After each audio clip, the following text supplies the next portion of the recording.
Hello दोस्तों, स्वागत है आपका हमारे चैनल में। कैसे हैं आप लोग? उम्मीद करता हूं कि सब बढ़िया होंगे। दोस्तों, आज हम फिर से आपके लिए लेकर आए हैं एक शानदार वीडियो जिसमें हम जानने वाले हैं अरूबा कंट्री के बारे में। अरूबा जल क्रीड़ा प्रेमियों के लिए एक स्वर्ग है। यदि आप साहसिक छुट्टी की तलाश में हैं तो ये एक उत्कृष्ट जगह है। अपने क्रिस्टल साफ पानी और निरंतर व्यापारिक हवाओं के साथ Aruba windsurfing, kite boarding, kayaking, paddle boarding, snorkelling जैसी रोमांचक जल गतिविधियों की एक श्रृंखला प्रदान करता है। अरूबा के समुद्र तट अपनी मुलायम रेत, ठंडी हवाओं और क्रिस्टल साफ पानी के लिए जाने जाते हैं। दोस्तों, एक बार यहाँ पर आप चले गए तो वापस नहीं आ पाएंगे, क्योंकि यहाँ का वातावरण आपको वहाँ रुकने पर मजबूर कर देगा। चलिए दोस्तों, वीडियो शुरू करते हैं और जानते हैं अरूबा के बारे में। इसके बारे में जानने के लिए हम आपको थोड़ी और गहराई में लेकर चलते हैं। इससे पहले दोस्तों, यदि आप हमारे चैनल पर नए हैं तो चैनल को सब्सक्राइब करना ना भूलें और वीडियो को बिना स्किप किए आखिर तक देखिएगा। अरूबा एक अद्वितीय स्थान है जो दक्षिण अमेरिका और कैरेबियन टेक्टोनिक प्लेटों के बीच की एक सीमा पर है। अरूबा कैरेबियन सागर में लेजर एटलांटिस के दक्षिण पश्चिम में स्थित द्वीप, कुराकाओ के उत्तर पश्चिम में लगभग 80 किलोमीटर और परागुआना के वेनेजुएला प्रायद्वीप से 29 किलोमीटर उत्तर में स्थित है। अरूबा का कुल क्षेत्रफल 193 वर्ग किलोमीटर और तटरेखा 68.5 किलोमीटर है। अरूबा के बाकी द्वीप और त्रिनिदाद और टोबैगो दक्षिण अमेरिका के महाद्वीप शेल्फ पर स्थित है और इस प्रकार भौगोलिक रूप से इसे पूरी तरह से दक्षिण अमेरिका में स्थित माना जाता है। आपकी जानकारी के लिए बता दें, अरूबा पहले नीदरलैंड एटलांटिस का हिस्सा थी। 1986 में ये नीदरलैंड साम्राज्य का एक अलग स्वतंत्र हिस्सा बन गया और उसके बाद धीरे धीरे यह पर्यटन स्थल बनता चला गया, जिसके चलते यहाँ पर दुनिया के हर कोने से काफी सारे टूरिस्ट आने लगे। अरूबा में आने वाले टूरिस्ट ज्यादातर यहाँ के बीच पर जाना पसंद करते हैं।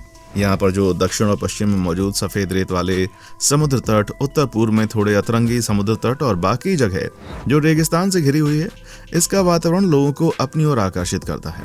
अरूबा की राजधानी की बात करें तो वो ओरांजेस्टेड है, जो मुख्य बंदरगाह भी है। इसके अलावा अरूबा अपने सबसे चौड़े बिंदु पर 32 किलोमीटर लंबा और 10 किलोमीटर चौड़ा है। इस द्वीप में बड़े पैमाने पर चूना पत्थर के जमाव से ढकी हुई आग्नेय चट्टानें और ये मूंगा चट्टानों से घिरा है। अरूबा का सबसे हाईएस्ट पॉइंट माउंट जर्मनोटा है, जो समुद्र तल से 620 फीट ऊपर है। ये क्षेत्र अरूबा लावा के रूपांतरित ज्वालामुखी चट्टानों के बाहरी क्षेत्र में विकसित हुआ है और इसमें दोषों द्वारा नियंत्रित पूर्व से पश्चिम तक चलने वाली घाटियां हैं। अरूबा का दक्षिण पूर्वी भाग मुख्य रूप से नियोजीन और योवा चूना पत्थर संरचनाओं द्वारा परिभाषित किया गया है। खड़ी ढलान वाली पहाड़ियों के बीच एक ऐसा पर्वत है जो काफी शानदार और देखने लायक है। जी हाँ, इस पर्वत को हुईबर्ग के नाम से जाना जाता है, जो कि 560 फीट तक ऊंचा है। अरूबा के उत्तरी समुद्र में आमतौर पर गहरे नीले रंग चट्टानी इलाके के साथ उबड़ खाबड़ पानी की विशेषता होती है और इसमें ज्यादातर लहरदार मूंगा चूना पत्थर की छतें होती हैं, जो छोटे रेतीले खाड़ियों से घिरी होती हैं, जिन्हें पापियामेंटो बोका कहा जाता है, जिसका अनुवाद होता है अंग्रेजी में मुंह। अरूबा की समुद्री छतें उनके घुमावदार या उत्तर पूर्व तटों पर सबसे प्रमुख हैं। इन क्षेत्रों में कुछ छतें विस्मृत मंच और खड़ी कोणीय बेस्कलोप प्रदर्शित करती हैं। इसके विपरीत द्वीपों के लीवार्ड या दक्षिण पश्चिम किनारों पर छतों पर सक्रिय प्लेटफॉर्म और हल्के बैकस्लोप होते हैं। कभी कभी विशेष रूप से अरूबा के दक्षिण पश्चिमी हिस्से में बैकस्लोप कम दिखाई देते हैं। बैकस्लोप यानी कि ढलान ये थोड़ी बहुत खतरनाक जरूर होती है, क्योंकि ये बहुत ही स्लिपरी होती है, लेकिन ये फिर भी पर्यटक इसको देखना पसंद करते हैं।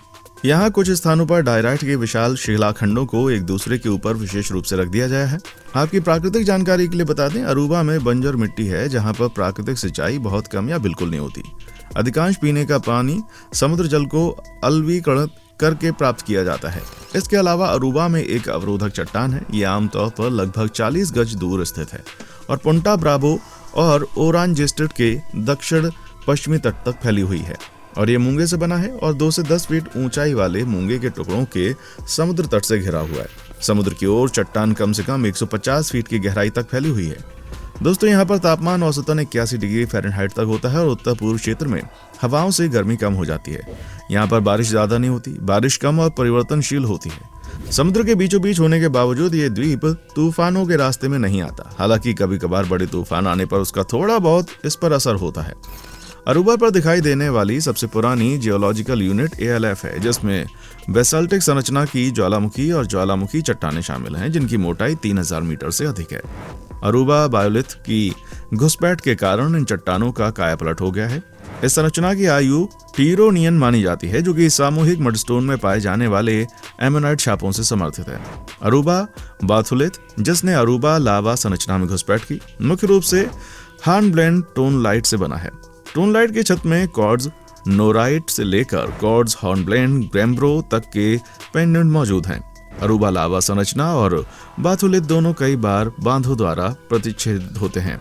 बाथुलिद की घुसपैठ लगभग 85 से 90 मिलियन वर्ष पहले हुई, जिसके बाद 73 और 67 मायर के बीच चट्टानें फिर से गर्म हो गईं। ओलिगोसीन युग के दौरान अरूबा समुद्र तल से ऊपर था। हालांकि बाद में अरूबा मध्य मियोसीन में समुद्र के स्तर से नीचे चला गया। जैसा कि व्यापक रूप से ऊंचे तटीय चूना पत्थर की छतों के उद्भव से पता चलता है, इस भूवैज्ञानिक इतिहास ने अरूबा के परिदृश्य और गठन पर एक विशिष्ट छाप छोड़ी। प्राकृतिक वनस्पति में विभिन्न प्रकार की कैक्टी, झाड़ियां और पेड़ शामिल हैं। अरूबा की अधिकांश आबादी जातीय रूप से मिश्रित है, जिसमें अमेरिकी भारतीय वंश के कई लोग शामिल हैं, जिनमें अक्सर डच, स्पेनिश और अफ्रीकी विरासत का मिश्रण होता है। हालांकि वहां मुख्य रूप से अफ्रीकी मूल के कुछ लोग हैं, क्योंकि अधिकांश अन्य कैरिबियाई द्वीपों के विपरीत अरूबा में औपनिवेशिक काल के दौरान कुछ दास आधारित वृक्षारोपण थे। दोस्तों, यहाँ पर आधिकारिक भाषाएं डच और पापियामेंटू बोली जाती हैं। इसके अलावा कुराकाओ और बोनेयर में भी बोली जाती है।